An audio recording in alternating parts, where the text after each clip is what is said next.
Hey guys, welcome back to the channel. Today we're going to do a little recap of how the marathon went.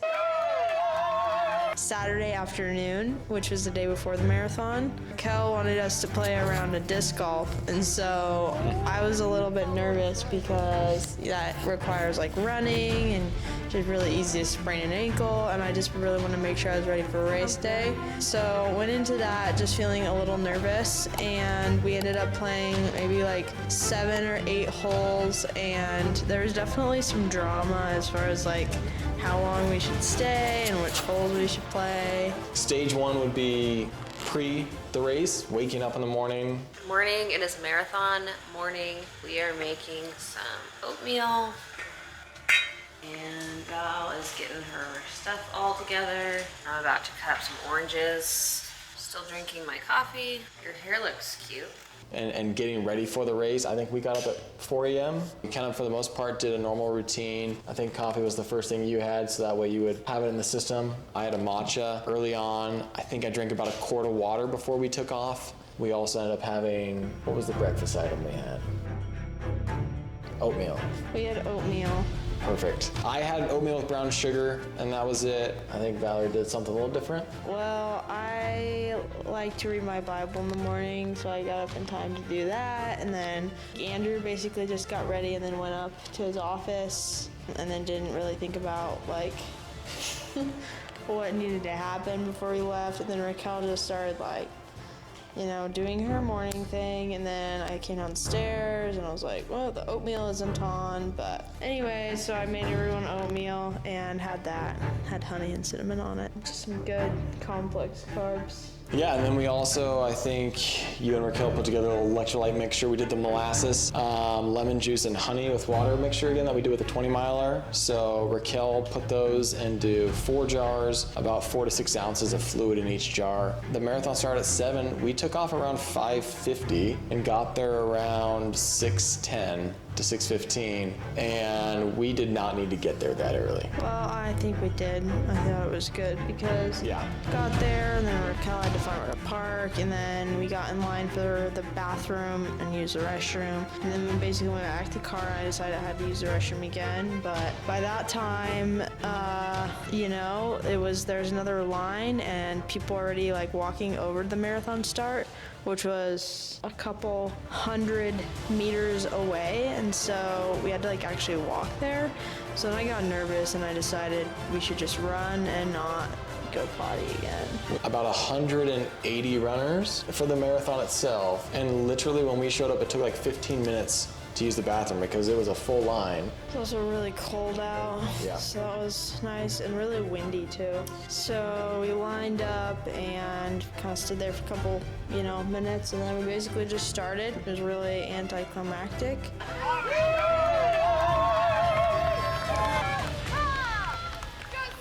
Miles 1 through 5 were basically probably the funnest of the run because it was just this big loop around a golf course, and then we ended up back where we started kind of. And it was some major downhill and then a major uphill section. Yeah. And it's just fun just because everyone kind of goes out fast and everyone's kind of still in a pack. It was an 8:33 pace, honestly. 8:33, 8:35 pace for the first 5 miles. Goal was to go an 8:50. Well, I think we want to start off at an 8:45.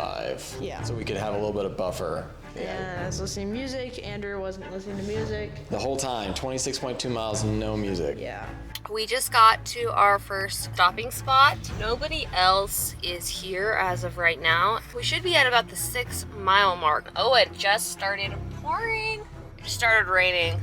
Okay, it is blowing and it's rainy. Phase 2. So we get kind of to a main road that leads directly to the freeway. That's around the mile 5 point, maybe it's about 5.5 miles. And last time, when we hit that point, we had a huge tailwind that pushed us towards the interstate, and you run about 2 miles on this road. This time, huge headwind, and that persisted for the rest of the marathon. Yeah, it was a headwind. Woo! What mile are we at? We're at 5.4 miles in 5.4. at a 8:35 pace. How are you feeling? Good. Good. I'm feeling good too. We are running downhill. That might be why. We're stringing like string beans.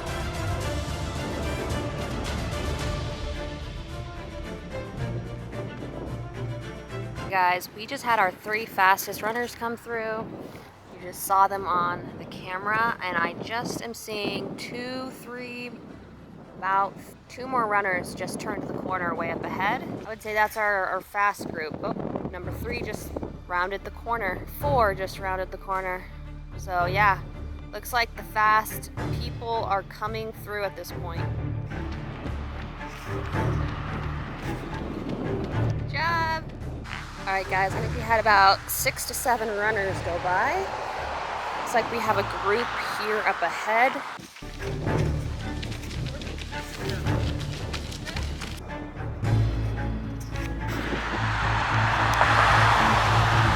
Seven more runners. They are all moving very, very quickly. I think we've had 1 lady come by so far. The rest have been men. So she was running with a group of guys. I think they were actually pacing her.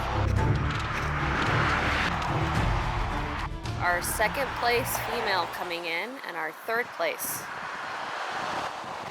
Woo! Good job!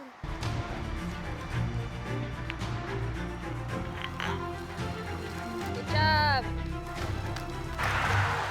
Alright, we've got our 4th place lady coming in hot.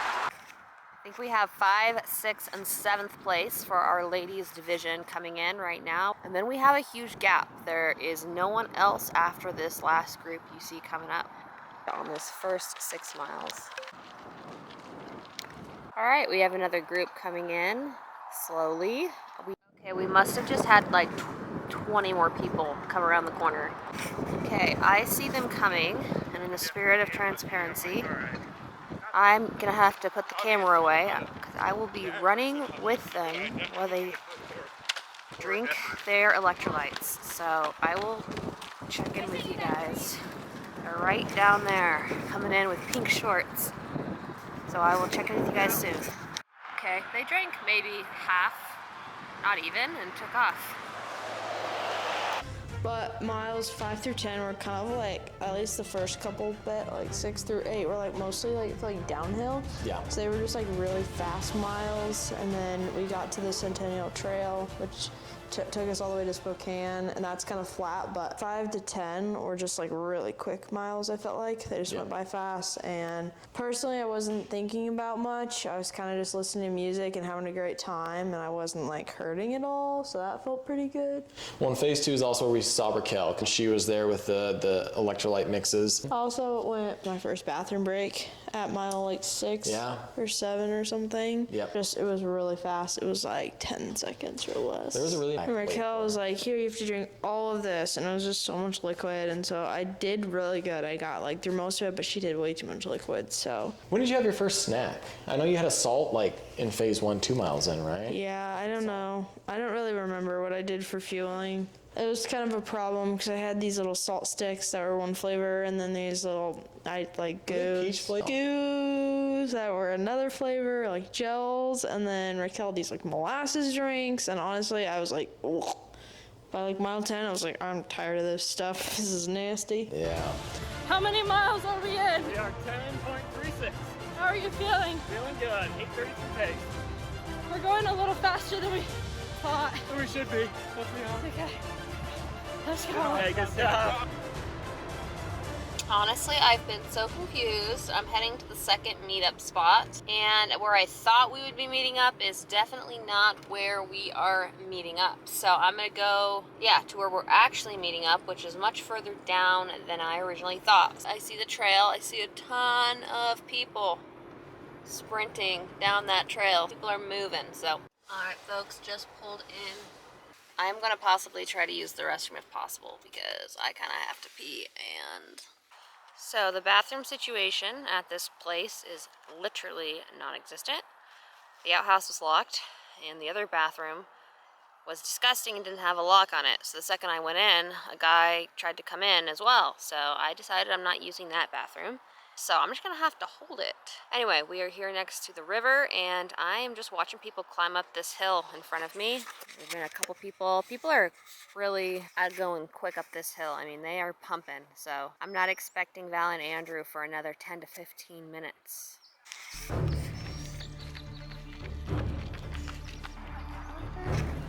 ran here yesterday. Oh yeah. Good job! Woohoo!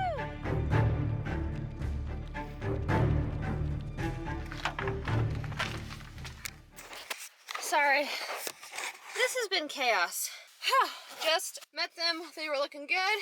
It is impossible to film while I am handing them their stuff. Phase 3, miles 11 through, about 15 is Miraboo. There wasn't much action. I mean, yeah, you crossed the half marathon point. I was just like starting to feel a little bit tired right after mile 10, like around the halfway point. So at like mile 13, I was like actually starting to feel a little tired and like feel something besides just like freshness for the first time. Yeah. I just kept thinking about how much farther we had to go. Like we still had another whole half marathon. So I kind of just like felt like we didn't talk very much those miles. And I just kind of like put my head down and just ran and tried to like stay with the pace. And we did the whole next 5 miles. And so how did you feel on these miles? I felt fine. I felt good. I'm pretty sure I ate my bar because I went a fruit snack at about 5.5 miles. And at the end of phase 1, I'm pretty sure I ate my bar after I got the molasses, the electrolyte mix from Raquel,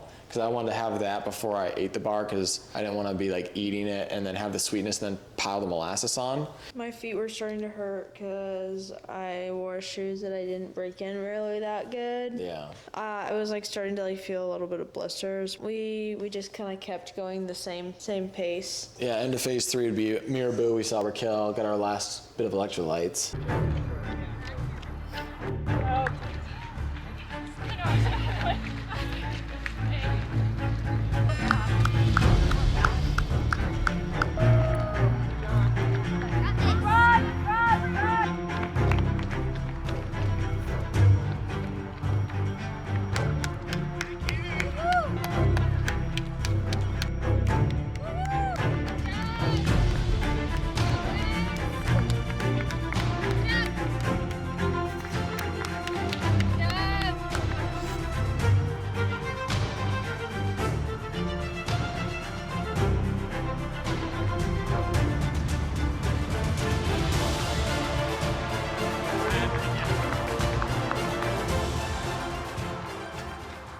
Hey guys, we're about to come up to the halfway point. How are you feeling? Feeling good. 8:33 still. I'm personally a little tired, but getting through this. Morning. It's gonna be great. Yeah.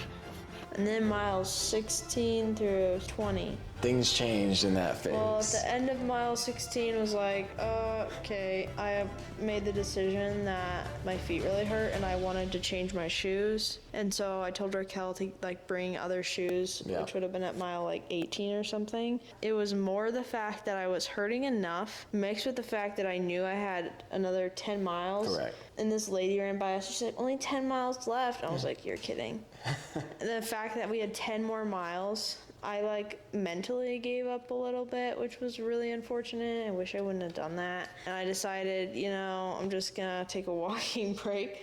Everyone I ever talk to mentions a stone wall. Like, be ready, you're gonna hit a wall at some point and your muscles are going to physically fatigue and it's gonna be difficult to keep moving. And I think we had run the 20 miler and we weren't like jumping for joy afterwards, but we both felt decent. Like, hey, another 6.2 miles could potentially do it. And I think the big difference was when we did that, we had a tailwind at certain points, but this time we had a headwind literally as soon as we kind of got through that 6 mile point. That just increased the amount of effort and energy you had to expend to obviously go forward, especially since we were also going at a faster pace. So I think that we ended up just hitting that wall at an earlier time than we had anticipated. And also, I do think the mental component is a lot because being starting to get tired and knowing you have 3 miles left is way more doable than starting to get tired knowing you have 9-10 miles left. We started getting passed a lot, but I think a lot of people slowed down. So our miles went from literally an 8:33 average pace. Like every mile was that or below or a little above. And then it dropped to 11s, It was 11s and 13s or something. It's 11s. We had a couple 12s and then a 13, which was really bad. Yeah, the next 9.5 miles just or something. really rough. But yeah, mile 18 and a half, I changed my shoes and that helped the blister that I was starting to form and just the aching. So then my feet didn't hurt as bad, so that was good. But then after we crossed the 18 mile point to mile 20, that was when the leg cramps started. Yeah. Just this constant contraction of my whole quads and my calves.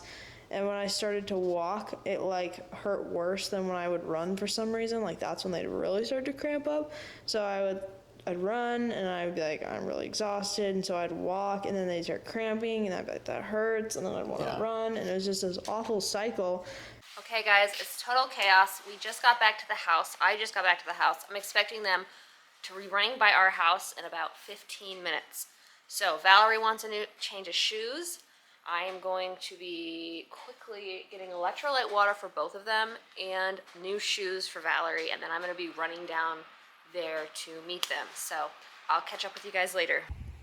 Alright guys, I'm expecting them. We have some walkers coming. I'm expecting them in about 5 minutes. Got a change of shoes and electrolytes. I mean, I still felt fine. I think later on in the last phase 5 or phase 6, the walking, I did feel it in the same way where walking felt more painful. But yeah, as far as between 15 to 20, I still felt pretty good. I felt like 8:33 pace, probably could have continued going at that. So the body still felt fine for me. I think the last phase, 20 through 26.2, was definitely felt some when we were walking. I think I kind of zoned out for portions of it because I don't really remember that part of the run. And that part of the run was a area of the trail that we'd ran so often. So I was looking forward to enjoying it. And I just didn't remember anything that happened. Mile 23, I was like, okay, I'm going to try to use the bathroom. It's an outhouse. I go to use it. The lock is in the middle. So it's half green, half red. I don't know if someone's in there. I pull, doesn't open. I get really upset because I'm like, if this thing's empty and someone just didn't close it all or open it all the way and therefore they're stopping people from going in, shame on that person. But also if someone's in there, why wouldn't they close it all the way? So I wasn't gonna stand around and wait in case no one was in there. So I just kept running. And then we came, this was the funniest part. This is when Val must have been zoning out because we were walking and we were catching up to a couple that were I think walking either the marathon or walking a half marathon, because there was a 5K, 10K, half marathon, and full marathon, and there could be walkers and runners. And there was one section of the trail that got really narrow because they're doing construction, and there was a sign that says "Do not pass zone." And it was one of the few times Valerie decided to start jogging and we passed people in the one zone that said I pass people. remember seeing that. I wasn't zoned out. And here's the thing, I couldn't really control when I walked versus Your ran. muscles spasm you into running. Yeah, I couldn't control when I was walking or running. So I was like, this is a running phase. I'm gonna keep running. I'm not Yeah. gonna stop. And then I also stopped consuming anything at probably mile 20, which I probably shouldn't have done. You stopped consuming things like mile 15. I like kept burping and then I Yeah. felt like I was bloated. I needed to like puke, and so I think I probably shouldn't have. I think I needed to dial in my nutrition as far as like what sits well with me, and then also I shouldn't have so many different items, which I didn't think about. Well, also you tried something brand new, an energy gel for the first time. Hello guys, we are downtown. It was quite the drive to get here, a little chaotic. I think I'm a few hundred feet still from the finish line. So I parked in the nearest parking lot. Last we checked in with them, they were at 21 miles, and to be honest, Val didn't look too good. For whatever reason, her stomach is bothering her quite a lot, which is unfortunate. So I think just gonna get water and walk to the finish line. I'm not sure what else to do at this point besides sit in the car, and might as well not do that. Okay, it is 10:30. I'm expecting them to arrive. Honestly, if we're lucky, they'll show up in about 20 minutes. That's my prediction. But it just depends on how they feel those last couple miles. They might end up walking. I don't know. Just because of how bad Val was feeling. So I decided to take a walk break at mile 26. What am I doing? I was like, that's We're almost how there. delirious I was. Is I just Yeah, so let's talk about the finish line. Okay. So I water just and laid stuff. down. Yeah, Valerie laid down. We My went and legs got really liquids from the car. hurt. So what would you do differently next time? I think fuel. I think honestly fuel is important. You don't think about it until it's too late. I remember learning in college or being told by our strength coach, like if you go to drink water because you feel dehydrated, you are dehydrated. Consume before you get to a point of feeling bad, because if you start to feel bad, then you're already at that bad point. So I think fueling, I think the idea of the electrolyte mixes prior to, again, to keep you topped off, to keep your tank full is a good idea. Just don't do so many stuff, like stick to one or two things max. Yeah. Also, training more. Yeah, I think personally I would, like when we did our half marathon training, we ran 12.1 miles the week before we went and did the half marathon at 13.1 miles. Yeah, maybe do a longer run next time. Maybe do like you said 22 miler. But I just would increase my mileage per week. I don't think, like we got up to maybe like 35 miles one week, and that was like our biggest mileage week, and it only lasted 1 week, which is stupid of us. Yeah. Like we did like a 2 mile shakeout, we did like an 8 miler, which is like a medium run, and then a long run, which we just increased the miles every week. Yep. And got to 20 miles, and so yeah, not that many miles. Yeah, what's funny is one of the guys I saw on Strava, there was, because it was like, oh, Valerie Bruggeman finished her run with 3 other people, as in like just 3 other Strava people that were probably nearby. One of them, I looked at like what he'd been running, he had like barely been running like weeks leading up. But I don't mean like the cool down weeks, but I just mean in general. Like he'd maybe put in like 12-mile weeks the whole month or the 2 month prior. I would personally say do less of a dial back leading up to the marathon. Like I would run a 21 miler 2 weeks prior. I'd run a 22 miler 1 week before, because to me, if 22 miles a week before. If you have a full week off of rest, you can run if we can run 19 miles, have a week of rest, and then run 20 miles, have a week of rest, run 21 miles, like how much harder would it be to run 22 miles, have a week of rest? You're not at your peak. Because that's another thing, like when we had a big break in our running, that first run back is terrible. Like your body's just not ready for it. So that's where I think that the cool I liked the taper. I liked the long taper. I just don't think we put in enough miles with training personally. And then maybe do like, even if we didn't do a 22 miler, if we did like 3 20 milers, just to like have more consistency at that long run. Because you never know how you're feeling. Like our bodies could have just been super great. Feeling great, on the 20 miler, and so just have more reps there would have been really nice. Yeah. We're gonna do another one. Squammy Pass. I don't know if we're doing that one. I think Idaho Falls. No. Yeah, July. No. Yeah. We're not doing Close to Idaho Jackson Falls. Hole. No. Wyoming. Why do you want to do that one? I don't know, just Raquel sounded like she thought that would be more fun. Well, that one is farther away. It's like 7 hours away, and Well, we can see. Maybe we'll see you guys at Sisquami on August 10th. We are about a few hundred yards from the finish line, just underneath that bridge. A few people that have been ahead of them the whole time are just coming in. I'm expecting them. Honestly, I have no idea what to expect just because how tired they seemed.